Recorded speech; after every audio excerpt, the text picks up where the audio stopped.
Bienvenido, bienvenida a un repaso más general de la escuela sabática.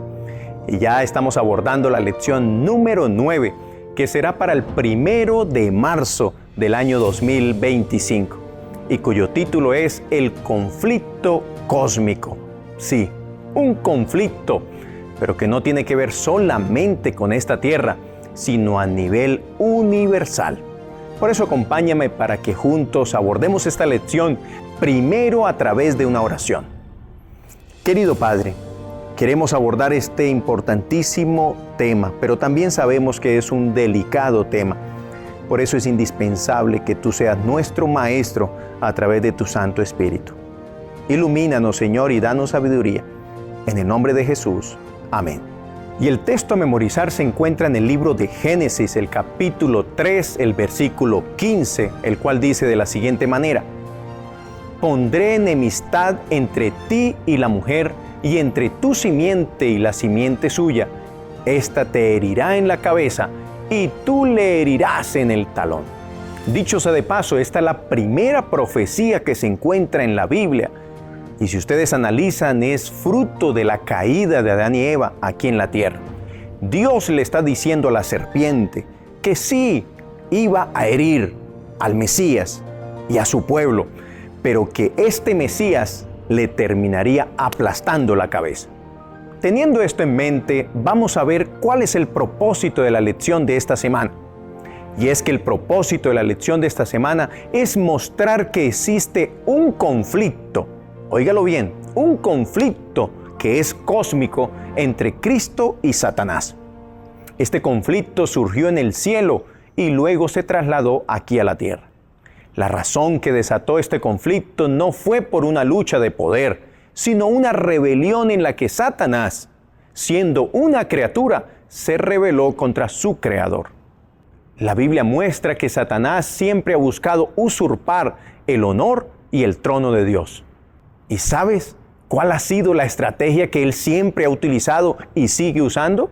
Vaya sorpresa, la estrategia que utiliza Satanás es poner en tela de juicio y levantar dudas acerca del carácter de Dios. Es evidente que en este conflicto, Satanás se vale de falsas acusaciones, pero también mentiras y engaños, que son usados para exaltarse a sí mismo como si él fuera Dios, y sobre todo, hacer que otras criaturas también le adoren. Sin embargo, abordamos también este tema, que aunque existen muchos interrogantes, también existe la certeza, la promesa de que un día este conflicto llegará a su fin, y será un final de raíz, que se llevará a cabo cuando Cristo venga por segunda vez. Y será allí cuando a Satanás se le habrá acabado su cuarto de hora, pues será exterminado también para siempre. Querido hermano y amigo, durante este estudio de la semana daremos respuestas a preguntas como las siguientes. Si Dios sabía que Satanás se iba a rebelar contra él, ¿por qué Dios no eliminó a Satanás de la faz del universo? ¿Qué es lo que está en disputa en este gran conflicto? ¿Por qué era preciso dejar que el mal avanzara y llegase a su madurez? ¿En qué sentido es esa madurez para el bien del universo entero a través de las edades sin fin? Así que con paciencia, pero también con mucha credibilidad basados en las Escrituras, vamos a dar respuesta en el nombre de Jesús a estas preguntas. Empecemos diciendo que la lección de esta semana abarca o enfatiza 3 ideas principales. ¿Cuáles son esas ideas? Número 1. El conflicto cósmico no es una lucha entre poderes omnipotentes, sino una rebelión de una criatura hacia su creador. Número 2. El conflicto cósmico involucra el universo entero, también al pueblo de Dios, pero especialmente involucra al mismo Dios y su carácter. Y la tercera idea enfocada en esta lección es que la solución a este conflicto cósmico no requiere de poder o incluso de armas, sino de tiempo. Y por eso no puede darse de manera prematura. Así que vamos a la primera parte de la lección de esta semana. Muestra que el conflicto no comenzó aquí en la tierra, sino que comenzó extrañamente en el cielo. El relato bíblico muestra que el corazón de un ser creado llamado Lucifer se enalteció, deseando usurpar el estatus, pero también el poder que solo Dios merece. Y por eso, antes de caer, la Biblia describe a Lucifer como un querubín protector. En el rango de los ángeles era una posición privilegiada, pues el trono de Dios tiene 2 querubines, uno a la derecha y otro a la izquierda. Si miramos a la luz de la Biblia, Cristo está sentado a la derecha de Dios Padre. Quiere decir que Cristo funge como un querubín, el de la derecha. Pero la Biblia, al mostrar que Satanás o Lucifer era también un querubín protector, nos podemos imaginar que quien estaba a la izquierda, al lado izquierdo del Padre, era Lucifer. Esto muestra que al menos Lucifer estaba ocupando la 4ª posición en el rango de poder en el cielo. ¿Por qué razón? Dios Padre en el trono, Jesucristo, Dios Hijo, al lado derecho, el Espíritu Santo, porque Él ha asistido también en la eternidad. Por supuesto, el tercer rango lo tenía Él, el Espíritu Santo. Pero el 4º rango, nada más y nada menos, le correspondía a Lucifer, quien estaba ubicado como querubín protector al lado izquierdo de Dios Padre. La Biblia muestra que también los ángeles se postran ante Dios, pero también ante Cristo, no ante otro ser creado como Lucifer. Cuando los ángeles llegaban ante el Padre y ante el Hijo y se postraban, no se postraban ante Él. Y Él empezó a maquinar, puesto que tenía una posición privilegiada. Quizás se decía a sí mismo, yo me merezco también adoración. La envidia empezó a inundar su corazón. Él mismo se empezó a decir si cumplía esa función como querubín, así como Cristo lo mismo hacía, ¿por qué Él no recibía la adoración que Cristo sí recibía? Además, la Biblia muestra en Ezequiel capítulo 28 que Lucifer tenía otras características, pero también privilegios allá en el cielo. ¿Cómo cuáles? Vamos a ver Ezequiel el capítulo 28. Al finalizar del versículo 12 dice, tú eras el sello de la perfección, lleno de sabiduría. Mire, otra característica o privilegio que tenía Lucifer. Era sabio. Y de acabada hermosura, era un ser hermoso comparado a los demás seres. En el reino de los cielos era el más hermoso incluso. Además, mírenlo cómo lo sigue describiendo la Biblia. De toda piedra preciosa era tu vestidura, de cornerina, topacio, jaspe, crisólito, berilo y ónice, de zafiro, esmeralda y oro. El versículo 14 sigue diciendo, tú querubín grande, protector, yo te puse en el santo monte de Dios, allí estuviste, y en medio de las piedras de fuego te paseabas.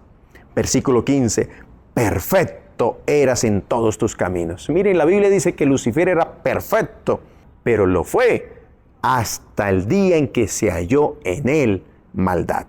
Y en el versículo 17 dice, se enalteció tu corazón a causa de tu hermosura, corrompiste tu sabiduría a causa de tu esplendor. ¿Ven, queridos hermanos y amigos, las características y privilegios que tenía Lucifer? Pero de manera misteriosa, él, fruto de la envidia y el orgullo, quiso ocupar el lugar de Dios. Hay otro texto en la Biblia ubicado en el libro de Isaías, el capítulo 14, versículo 12 en adelante. Mire también refiriéndose a Lucifer, ¿qué declara Dios? ¿Cómo caíste del cielo, lucero? Miren, otra expresión, otro título para Lucifer, lucero, hijo de la mañana, derribado fuiste a tierra, tú que debilitabas a las naciones, tú que decías en tu corazón, subiré al cielo, en lo alto, junto a las estrellas de Dios, levantaré mi trono.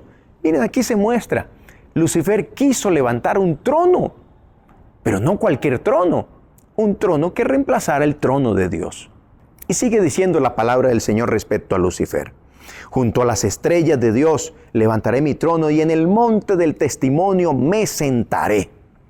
Versículo 14, y seré semejante al Altísimo.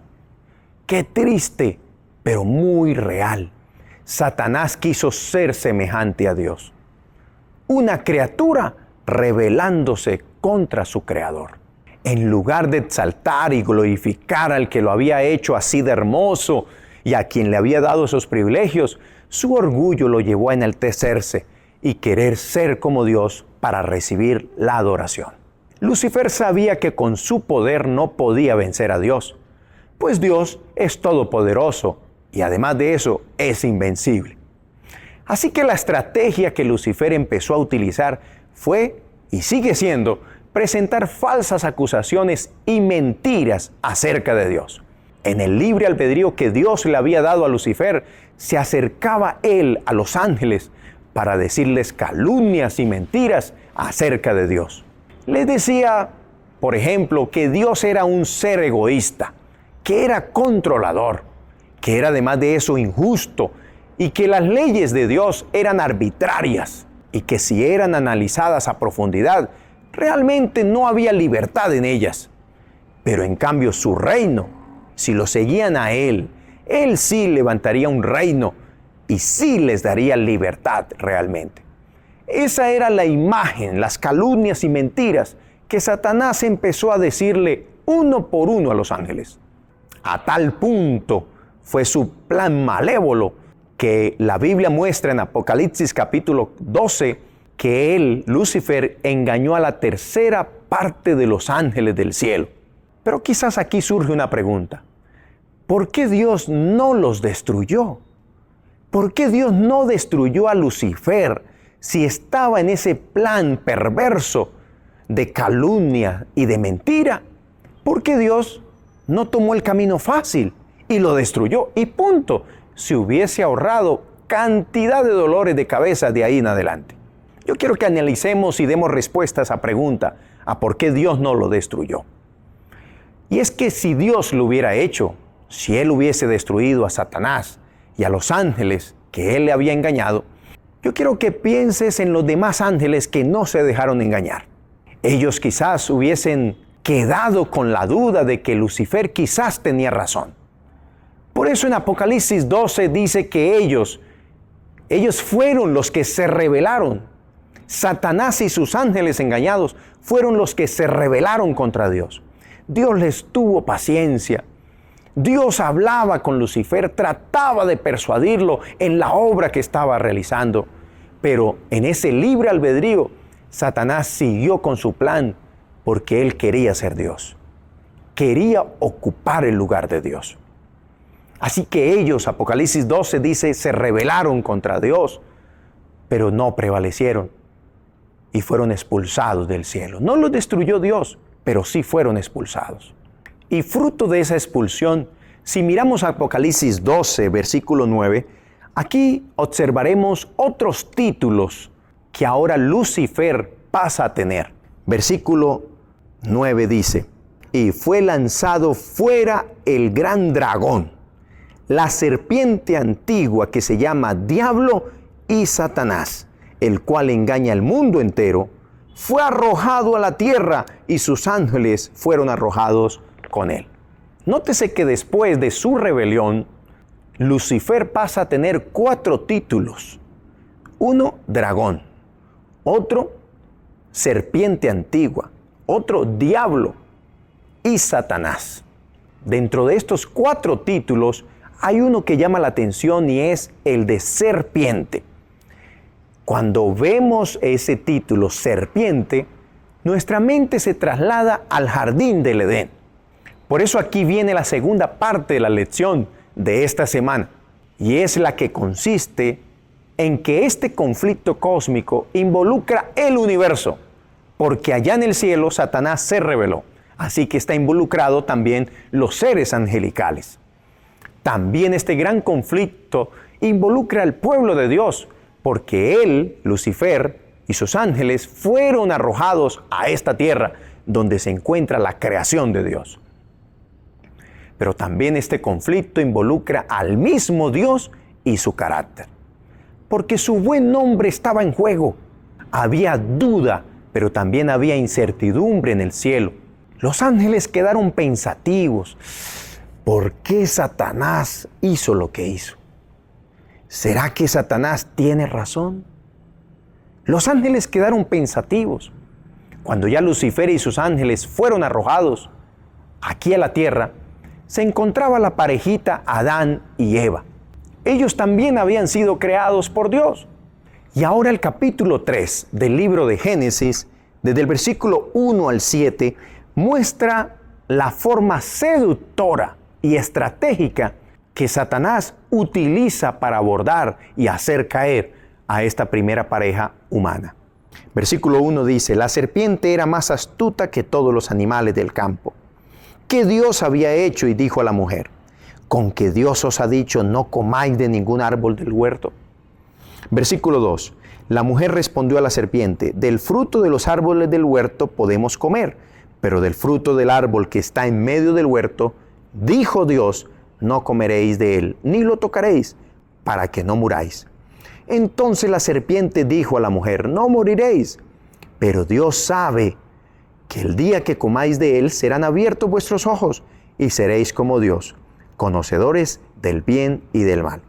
Al ver la mujer que el árbol era bueno para comer, agradable a los ojos y deseable para alcanzar la sabiduría, tomó de su fruto y comió, y dio también a su marido, el cual comió al igual que ella. Entonces fueron abiertos los ojos de ambos, y se dieron cuenta de que estaban desnudos. Cosieron pues hojas de higuera y se hicieron delantales. ¿Ven, queridos hermanos y amigos? Dios había hecho este mundo y lo había hecho perfecto. Este mundo era bueno en gran manera. Así lo dice Génesis 1:31. Mire lo que dice.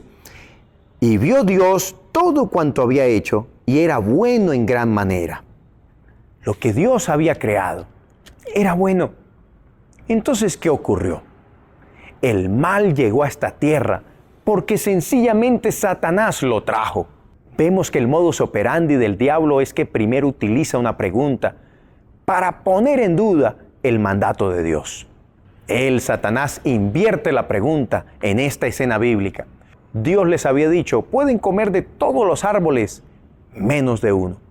Ahora Satanás, en su modus operandi, le dice a esta parejita: ¿con que Dios os ha dicho que no pueden comer de ningún árbol? Ojo, Dios había dicho: pueden comer de todos. Pero ahora Lucifer, Satanás, dice: ¿no pueden comer de todos los árboles? Así que Satanás invierte la pregunta, pero para generar duda. Luego Satanás les asegura que ellos no van a morir, que eso es puro cuento lo que Dios les ha dicho. En cambio, si llegan a hacer eso, a comer de ese fruto, los ojos de ellos serían abiertos y serían como Dios. Y Dios no quiere competencia, por eso Dios les prohibió que comieran de ese árbol. Esa fue la insinuación, eso fue lo que sembró Lucifer en la mente de Adán y Eva. Y fruto de esa duda, conocemos que Adán y Eva comieron y cometieron pecado. Así que Adán y Eva, fruto de esta insinuación, de esta persuasión diabólica, empezaron a preguntarse: ¿será que Dios nos ha mentido? ¿Será que Dios de verdad no quiere competencia? ¿Será que nuestros ojos serán abiertos? ¿Será que seremos como Dios? Miren, hermanos, aquí notamos que el diablo siempre va a tirar la piedra y esconderá la mano. Así es. Lo que él desea sencillamente es ocupar el trono de Dios. Lo que él desea es llevarle la contraria a Dios y levantar su propia opinión, levantar su propio concepto, su propio reino. Así que vemos que la naturaleza de este gran conflicto es a quién le creemos y en qué creemos. Dios ha dicho y el diablo también ha dicho. La naturaleza de este conflicto es a quién vamos a creerle y en qué vamos a creer. Dios había dicho: no coman del árbol porque van a morir. Satanás entonces ahora había dicho que serían ellos como dioses y que no morirían. Aquí notamos que el diablo utiliza la misma estrategia que utilizó en el cielo, y es el engaño, es torcer lo que Dios ha dicho, es mostrar a Dios como lo que no es. Se demuestra que el objetivo del diablo es atacar al mismo Dios, mostrándolo como realmente un Dios tirano, iracundo, un Dios que toca obedecerle. Pero así no es Dios. Lo triste es que sus engaños llevan a la caída. Así como Lucifer engañó a la tercera parte de los ángeles, engañó a Adán y a Eva, y más aún triste todavía, sigue engañando a muchas personas.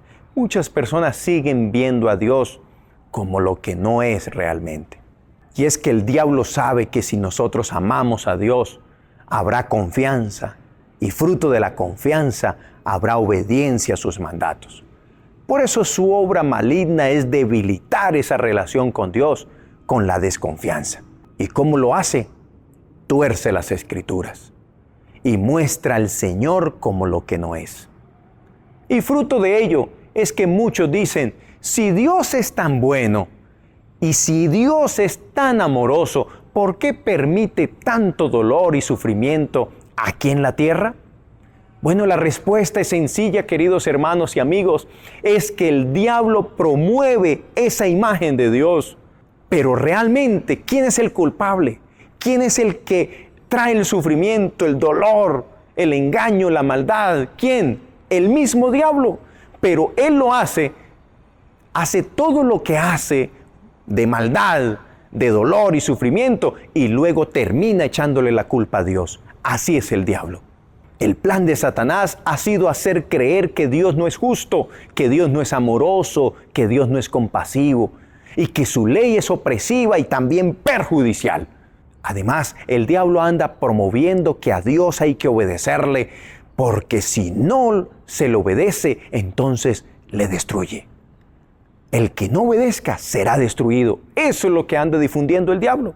Lo que tú y yo debemos concluir en esta parte es que realmente todo el plan, todo el modus operandi del diablo está mostrando realmente lo que él es. ¿Qué es el diablo? ¿Cómo lo describe la Biblia? Bueno, Juan capítulo 8, versículo 44 dice que el diablo es un mentiroso, padre de la mentira. Así es, el diablo es el padre de la mentira. Mentir es ir en contra de la verdad. Y la verdad es Dios. Entonces el diablo va en contra de Dios diciendo mentiras acerca de lo que no es Dios. Pero todo eso revela realmente lo que es el diablo.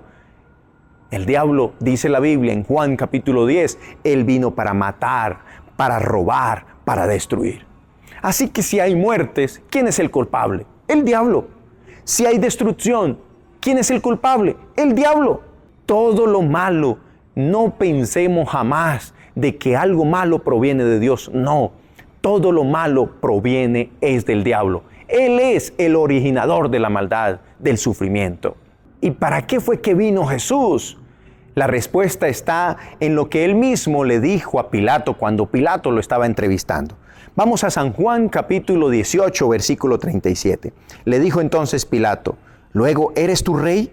Respondió Jesús, «Tú dices que yo soy rey. Yo para esto he nacido y para esto he venido al mundo, para dar testimonio de la verdad.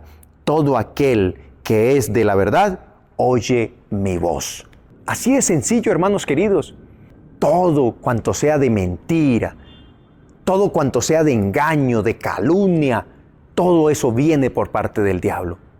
Pero de parte de Dios solo vendrá amor, solo vendrá misericordia, bondad, vendrá verdad, como la que estamos recibiendo en este estudio.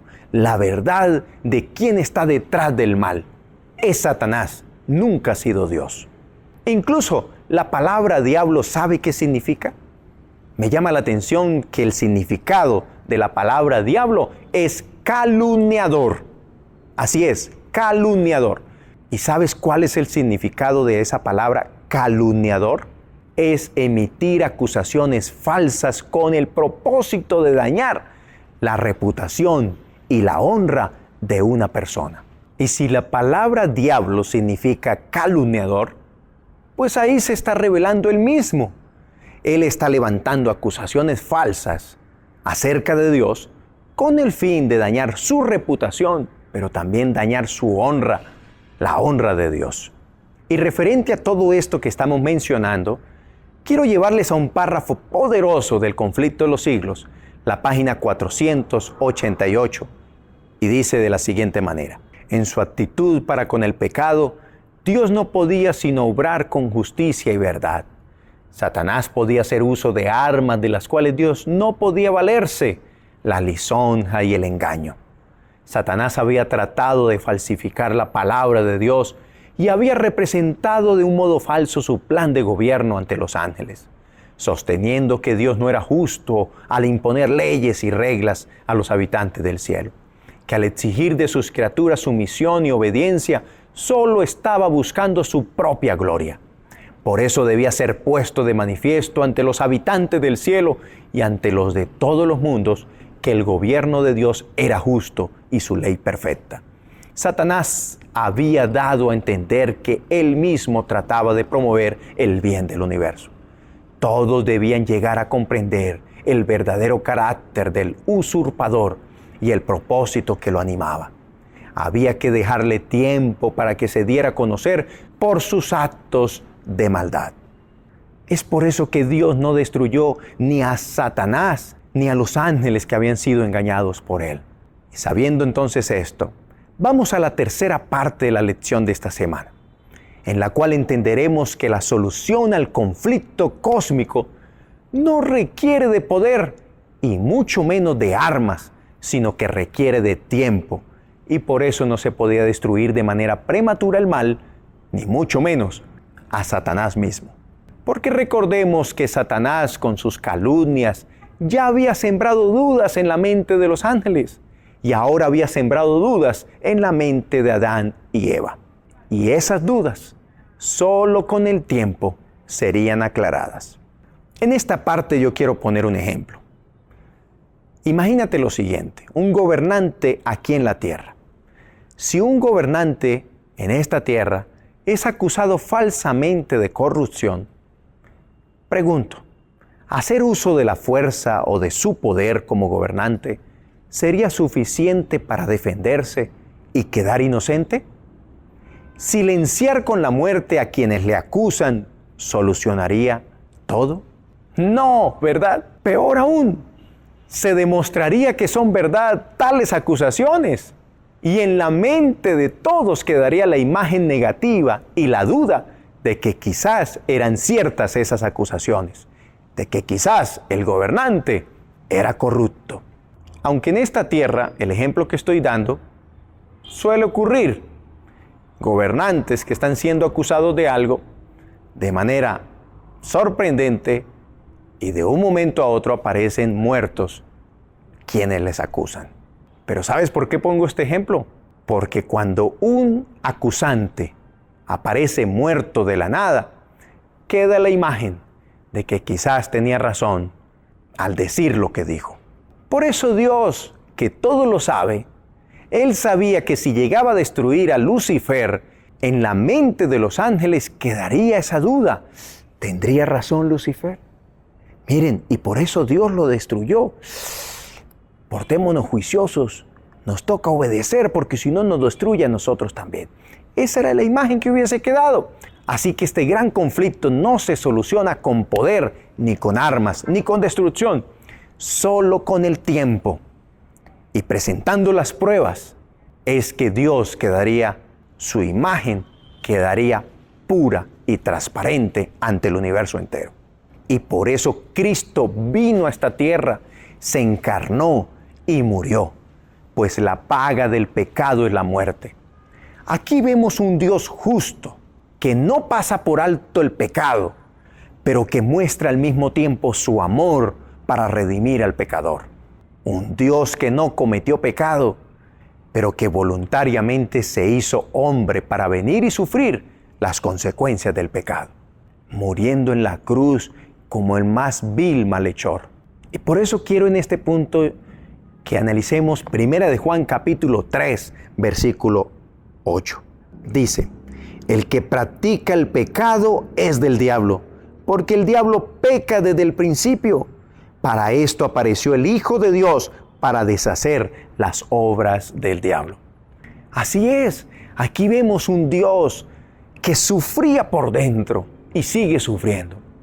Un Dios que sabe que Satanás está tergiversando su nombre, que Satanás está levantando calumnias hacia él. Su nombre ha sido colocado en duda, su carácter ha sido pisoteado por parte de Satanás. Así Satanás presenta a Dios en el universo entero hasta que Cristo vino a esta tierra. Hasta que Cristo vino a deshacer sus obras. ¿Cómo las deshizo? Ay, hermanos queridos, me sorprende que Dios no se defendió ni con su poder, ni con armas, ni con destrucción.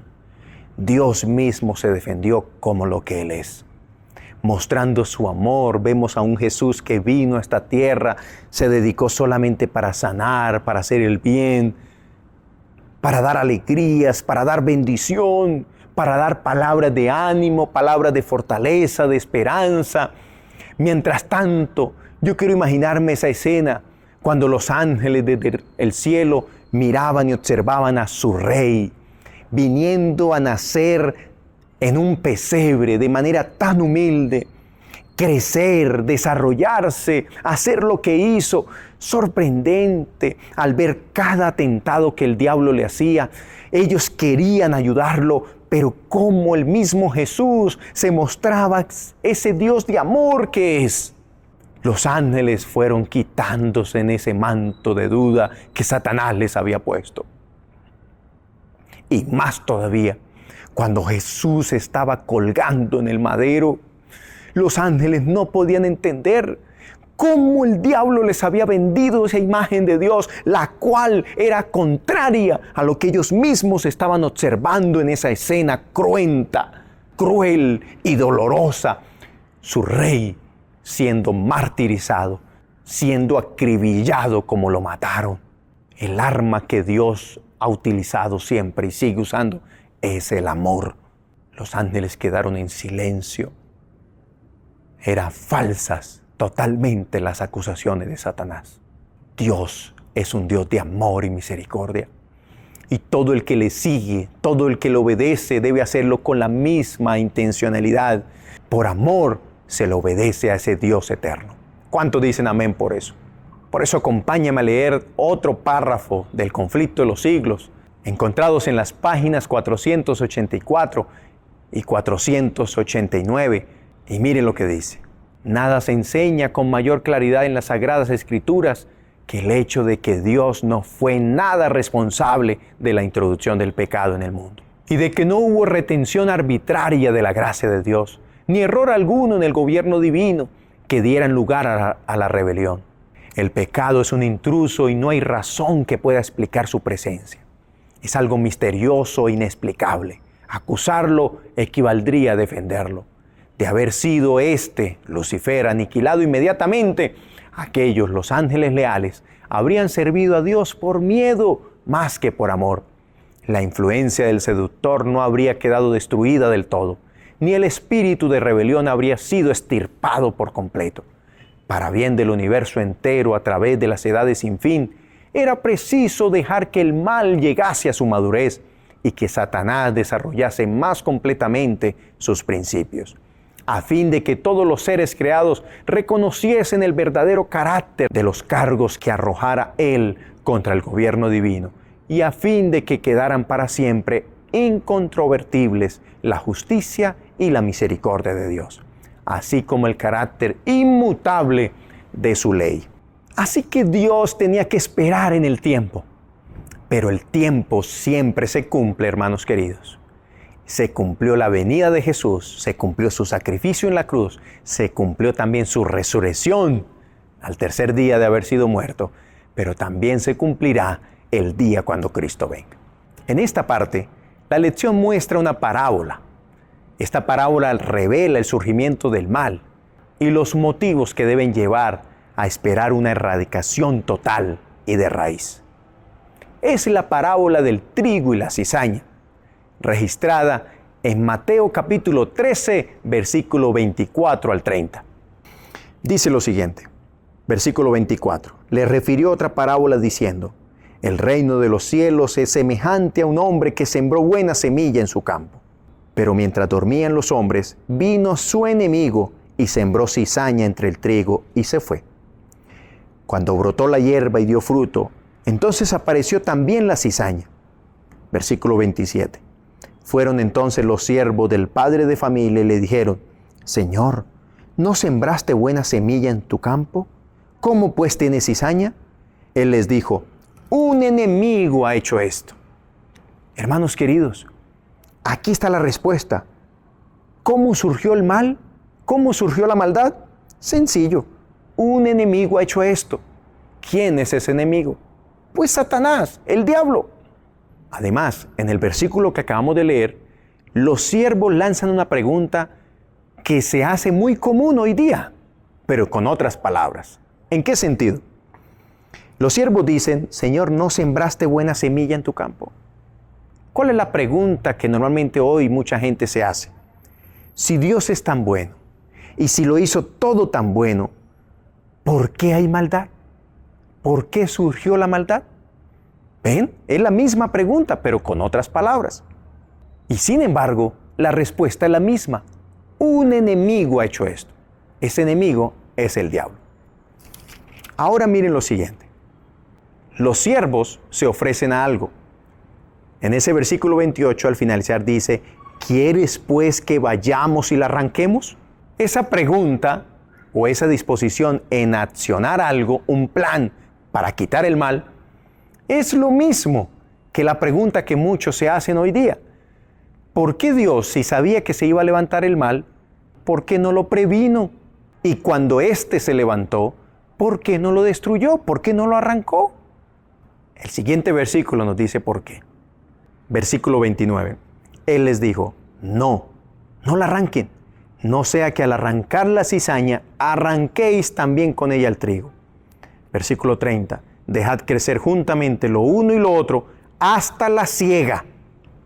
Y al tiempo de la siega, yo diré a los segadores: recoged primero la cizaña y atadla en manojos para quemarla, para recoger el trigo en mi granero.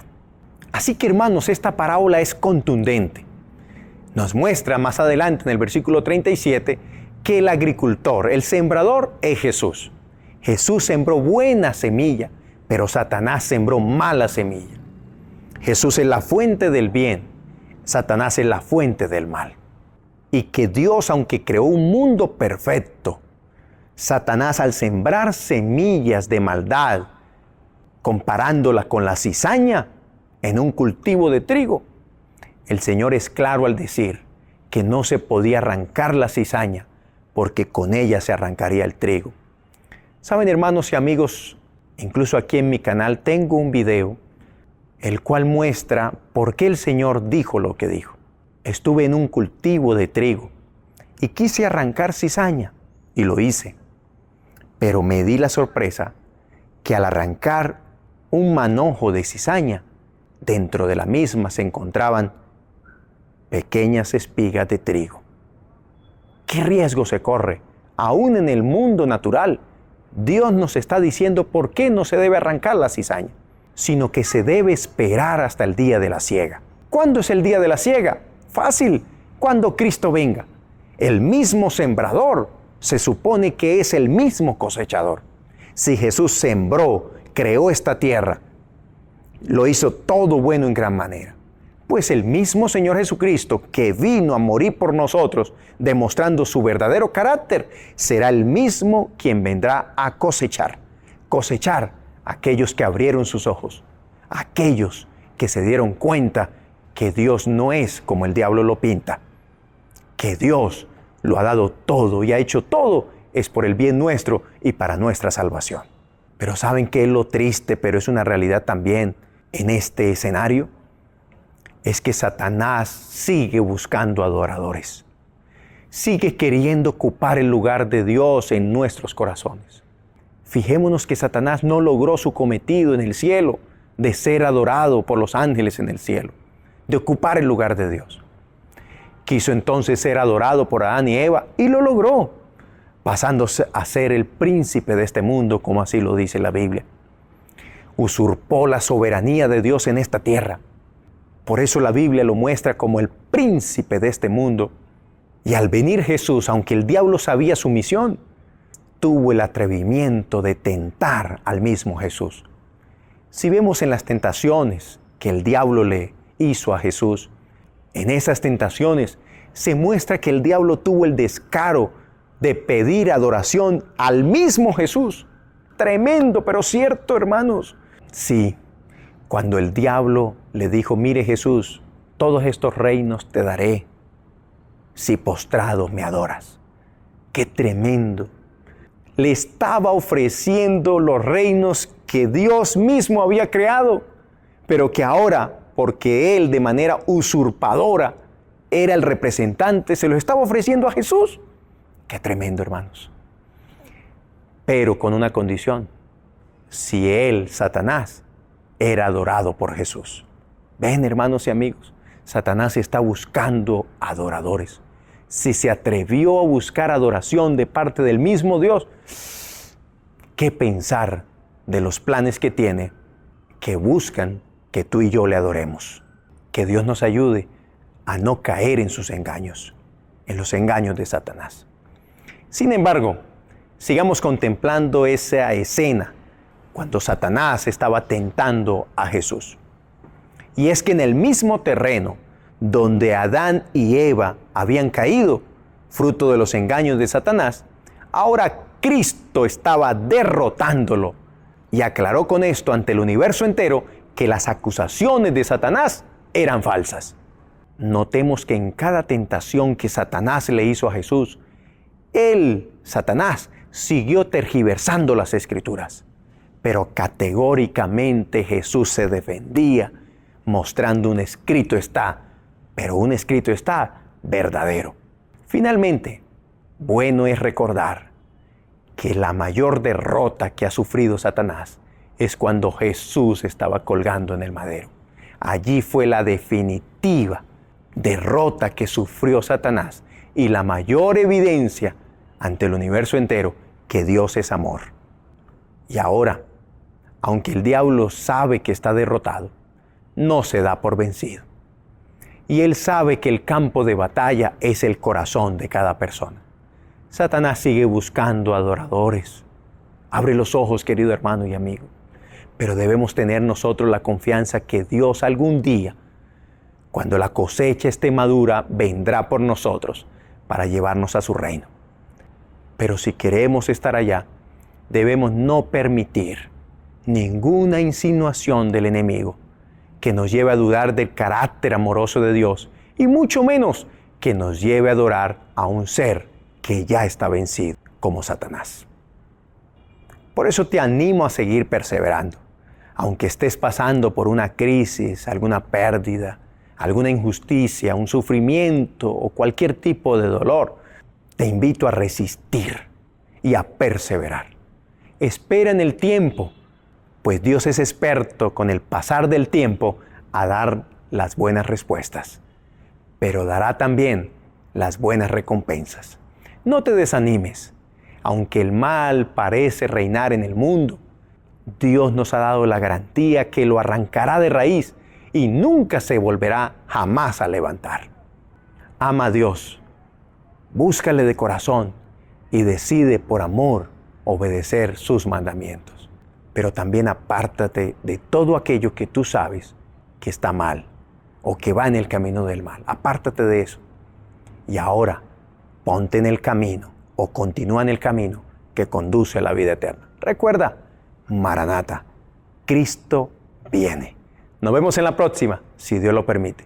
Recuerda también dejar tus comentarios, tus inquietudes, tus aportes acerca de la lección de esta semana. Dios te bendiga.